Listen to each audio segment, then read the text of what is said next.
Hello investor, कैसे हो आप? आई होप सब अच्छे होंगे। दोस्तों आज जिस स्टॉक की मैं बात करने वाला हूं, जेंसर टेक्नोलॉजीज, आज की बात करें तो ये लगभग 3% के आसपास टूट चुका है। तो दोस्तों इसका क्या कारण है और जहां पर इसको क्या होल्ड करना चाहिए? अगर आप इसमें इन्वेस्टेड हो तो क्या इसको होल्ड करना चाहिए या बेचकर निकल जाना चाहिए? या अगर आप सोच रहे हो कि मैं इसमें इन्वेस्ट करूं या नहीं करूं, क्या ये सही मौका है? तो सब कुछ इस वीडियो में डिस्कशन करेंगे और इसका क्या फ्यूचर में प्लान रहने वाला है, इसका बिजनेस मॉडल क्या है। वैसे अगर आप देखोगे तो ये एक आईटी कंपनी है, ठीक है, और इसका आगे का क्या प्लान है सब कुछ इस वीडियो में डिस्कशन करेंगे। फंडामेंटल को समझेंगे, एडवांस से बेसिक से लेकर एडवांस तक इसके जो भी फंडामेंटल रहेंगे उनको हम समझने की कोशिश करेंगे और फिर देखेंगे कि भाई क्या नतीजा निकल कर आता है। दोस्तों मेरी कुछ कंडीशंस होती है किसी भी स्टॉक के लिए, अगर ये स्टॉक उनको फुलफिल करेगा तो मेरे लिए ये स्टॉक बढ़िया रहेगा,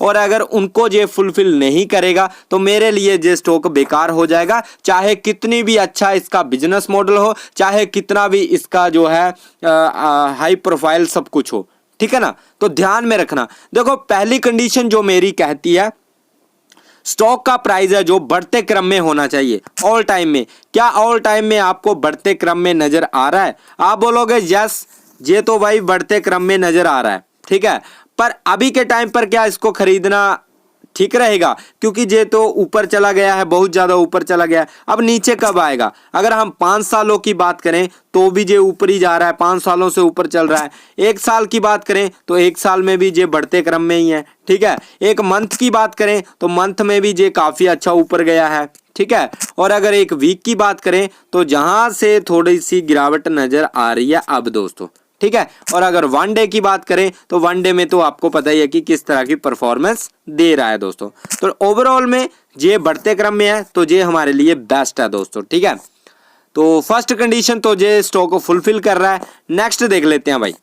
नेक्स्ट है इसके बेसिक फंडामेंटल। बेसिक फंडामेंटल क्या है? तो देखो मार्केट कैप जो है 16,225 करोड़ का है। पीई रेशियो की बात करें 24 का है, जो कि बहुत ज्यादा है, ठीक ठाक ही है, ज़्यादा ही है, मतलब 20 से नीचे का चाहिए हमें।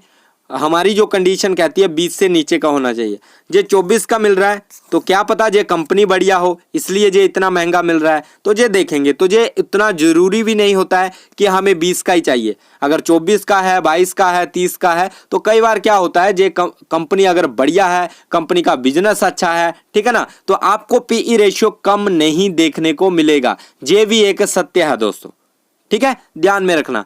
नेक्स्ट है दोस्तों पीबी रेशियो की। पीबी रेशियो हालांकि ज्यादा है, हमें कितना चाहिए? 2 से नीचे का चाहिए, ठीक है। तो 2 कंडीशन जहां पर हमारी खराब होती है, पर ये उतनी मायने भी नहीं रखती हैं दोस्तों। इंडस्ट्री पीई बढ़िया है, इस पीई से ज्यादा है तो बढ़िया मान सकते हैं। ये 24 है और ये 29 है तो बढ़िया है दोस्तों, ठीक है। डेट ऑफ इक्विटी, कंपनी पर कर्जा ना के बराबर है तो ये भी एक बढ़िया है, ठीक है। आरओई की बात करें अच्छा है। अर्निंग पर शेयर की बात करें ये भी बढ़िया है। डिविडेंड लगभग ना के बराबर है, ये भी बढ़िया है। बुक वैल्यू 157 की है दोस्तों। तो बुक वैल्यू का क्या हिसाब होता है दोस्तों? बुक वैल्यू का हिसाब होता है कल को ये कंपनी अगर बंद हो जाए तो आपको 157 रुपीज पर शेयर के हिसाब से मिलेंगे दोस्तों, ठीक है। चाहे आपने 700 पर बाय किया हो या अभी के प्राइस पर 696 पर बाय किया हो, आपको पैसा 157 के रूप में मिलेगा दोस्तों, ठीक है। फेस वैल्यू 2 की फेस वैल्यू है, तो कल को ये स्टॉक स्प्लिट भी हो सकता है। अगर बहुत ज़्यादा बढ़ जाता है इसका प्राइस, 6,000, 10,000, 5,000 हो जाता है तो इसको स्प्लिट भी किया जा सकता है, बोनस शेयर भी जारी किए जा सकते हैं, तो इसलिए इसकी फेस वैल्यू 2 की देखने को मिल रही है। तो बढ़िया है, ये भी ऑप्शन आपको मिल रहा है दोस्तों, ठीक है। अब इसकी फाइनेंशियल कंडीशन की बात करते हैं। क्या ये स्टॉक बढ़िया कर रहा है या बेकार कर रहा है? अगर मैं दोस्तों ईयरली की बात करूं तो कहीं ना कहीं स्टॉक बढ़िया करता नजर आ रहा है, ठीक है। रेवेन्यू ग्रोथ अच्छी देखने को मिल रही है। और अगर मैं प्रॉफिट्स की बात करूं तो प्रॉफिट्स कहीं ना कहीं ईयरली में कम होते हुए नजर आ रहे हैं दोस्तों, ठीक है। फिर अगर मैं नेटवर्थ की बात करूं तो दोस्तों नेटवर्थ कहीं ना कहीं बढ़ता हुआ नजर आ रहा है दोस्तों, ठीक है। डिटेल्स की बात करें तो रेवेन्यू लगभग अगर ईयरली की बात करें तो रेवेन्यू 4,951 करोड़ का है और एक्सपेंसेस खर्चे कितने हैं? 4,506 के खर्चे हैं। तो ये थोड़ा सा बेकार है दोस्तों। रेवेन्यू और एक्सपेंसेस का ज़्यादा कुछ डिफरेंस नहीं है। नेट प्रॉफिट 327 करोड़ ही निकल कर आ रहा है, ठीक है। और खर्चे कम से कम अगर होते हैं ना 3000 के आसपास तो बढ़िया होता, या 4000 के आसपास भी होते तो भी बढ़िया होता। लगभग 900 का प्रॉफिट तो निकल कर आता। तो कहीं ना कहीं 4500 करोड़ का खर्चा है, 49 करोड़ का रेवेन्यू है। तो कुछ मुझे ये बात हजम नहीं हो रही है दोस्तों, ठीक है। कहीं ना कहीं मुझे ये थोड़ा सा डाउट क्रिएट कर रही है, पर देखते हैं आगे क्या है। नेक्स्ट है दोस्तों बैलेंस शीट। बैलेंस शीट की बात करें तो 4121 करोड़ का जहां पर टोटल एसेट है, और लायबिलिटीज ये एक प्लस पॉइंट है दोस्तों। लायबिलिटीज काफी कम है, एसेट काफी ज्यादा है, ये एक प्लस पॉइंट है, ये बढ़िया है कंपनी के लिए दोस्तों, ठीक है। एक्सीलेंट पॉइंट है ये। आप देखो एसेट ज्यादा है, लायबिलिटीज कम है, तो कोई भी कंपनी अगर उसकी लायबिलिटीज कम है तो इसका मतलब है कंपनी के जो एसेट है वो बढ़िया है, और लायबिलिटीज जिन पर इनका पैसा लग रहा है वो कम है, तो पैसा कम लगेगा, और जो एसेट है वो इनको कमाकर ज्यादा लेकर आएंगे, तो ये बढ़िया है, ठीक है। और अगर कैश फ्लो की बात करें तो वो नेगेटिव चल रहा है, ये थोड़ी सी दिक्कत की बात है। इन्वेस्टिंग एक्टिविटीज कैश फ्लो जे भी नेगेटिव है, 526 करोड़ नेगेटिव चल रहा है। कैश फ्लो फाइनेंसिंग एक्टिविटीज जे भी 218 करोड़ माइनस में चल रहा है। तो टोटल अगर निकाला जाए तो -31 करोड़ जहां पर कैश फ्लो नेगेटिव चल रहा है दोस्तों, ठीक है, ध्यान में रखना दोस्तों। जहां पर हमें प्रमोटर की होल्डिंग चाहिए 60+, क्या आपको जहां पर 60+ प्रमोटर की होल्डिंग देखने को मिल रही है? तो नहीं मिल रही है, तो ये थोड़ा सा नेगेटिव पॉइंट है, ये हमारी कंडीशन के विपरीत है। 50% भी नहीं है क्योंकि 49 है दोस्तों, ठीक है। तो ये कहीं ना कहीं थोड़ा सा मुझे दिक्कत दे रहा है।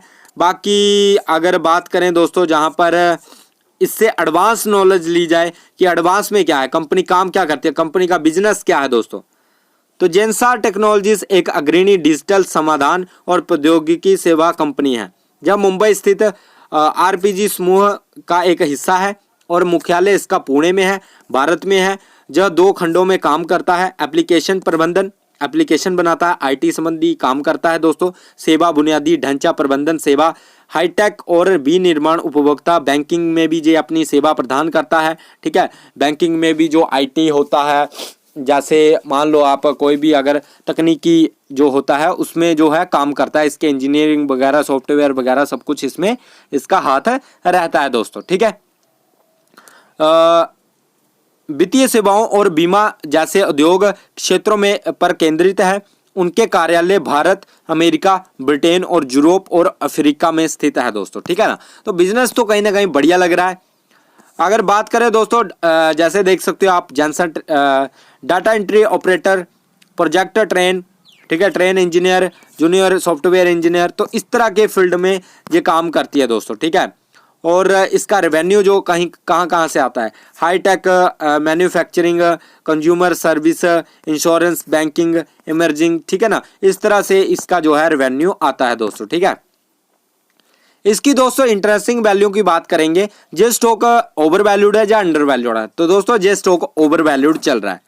अभी जे स्टॉक महंगा है, सस्ता नहीं है, ये बात ध्यान में रखना, क्योंकि इसकी जो इंटरेस्टिंग वैल्यू है वो 306 की है दोस्तों, ठीक है। और अभी के टाइम पर जो स्टॉक चल रहा है इससे दुगना चल रहा है, मतलब 696 का जे स्टॉक चल रहा है, लगभग 700 रुपए का जे स्टॉक चल रहा है, तो कहीं ना कहीं दुगना है। तो इंटरेस्टिंग वैल्यू अभी के टाइम पर जे स्टॉक का काफी महंगा चल रहा है दोस्तों। अब बात करेंगे दोस्तों जहां पर इसका पित्रोस्की स्कोर कितना है, तो पित्रोस्की स्कोर की बात करें तो 7 का पित्रोस्की स्कोर देखने को मिल रहा है दोस्तों, जो कि बढ़िया है, लॉन्ग टाइम के हिसाब से काफी बढ़िया है 7 का पित्रोस्की स्कोर दोस्तों, ठीक है। अगर आप 2030 तक इसका जो है सोच रहे हो इसमें इन्वेस्ट करने के लिए तो बढ़िया रहेगा दोस्तों, ठीक है। लगभग 5-6 सालों के लिए अगर इसमें इन्वेस्ट करना चाहते हो तो बढ़िया है। अगर आप शॉर्ट टर्म के लिए तो कहीं ना कहीं लॉस भी आपको देकर जा सकता है, ठीक है, ध्यान में रखना। नेक्स्ट है दोस्तों इसका जो कैश फ्लो है वो नेगेटिव चल रहा है, जो कि मैंने आपको ऑलरेडी बता दिया है, ठीक है। परफॉर्मेंस की बात करें, स्कोर कार्ड की बात करें, एवरेज है, वैल्यूएशन हाई है, ग्रोथ लो है, ओवर वैल्यूड जे स्टॉक है, प्रॉफिटेबिलिटी हाई है, एंट्री पॉइंट गुड है, अभी भी एंट्री शॉर्ट टर्म में एंट्री बना सकते हो या लॉन्ग टाइम के लिए भी एंट्री बना सकते हो। शॉर्ट टर्म के लिए थोड़ा दिक्कत है, लॉन्ग टर्म के लिए आप कभी भी एंट्री बना सकते हो, ठीक है। रेड फ्लैग की बात करें तो लो देखने को मिल रहा है। इविटा की बात करें, ये थोड़ा नेगेटिव पॉइंट है दोस्तों, तो कहीं ना कहीं नेगेटिव चल रहा है। और lower than industry net profit margin, तो प्रॉफिट भी कहीं ना कहीं नेगेटिव चल रहा है, तो ये कहीं ना कहीं दिक्कत है दोस्तों, मतलब टैक्स वैक्स में लाकर कुछ भी प्रॉफिट कंपनी नहीं कर पा रही है, ठीक है, ध्यान में रखना। बाकी दोस्तों जहां पर बात करें बैलेंस शीट की, तो लोअर देन डेट कंपनी पर नहीं है, कर्ज कंपनी पर नहीं है। बाकी higher than industry current ratio वो की बढ़ रहा है। शेयर होल्डिंग की पैटर्न की बात करें, वो तो मैंने ऑलरेडी आपको बता दिया है दोस्तों। बाकी एफआई ने माल खरीदा है और सस्टेन करके चल रहे हैं, ठीक है। फॉरेनर इंस्टीट्यूशन ने जहां पर माल खरीदा है, अपनी होल्डिंग को बढ़ाया है और जहां पर जो है सस्टेन करके चल रहे हैं।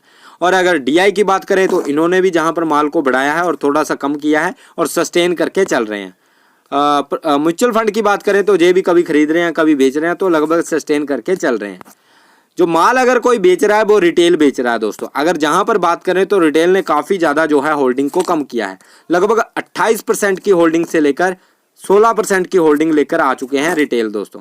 तो लगातार जो बिकवाली चल रही है रिटेल और अदर्स पार्टीज की तरफ से बिकवाली चल रही है दोस्तों, ठीक है, ध्यान में रखना। म्यूचुअल फंड लगातार अपनी होल्डिंग को इंक्रीज करते जा रहे हैं, ठीक है।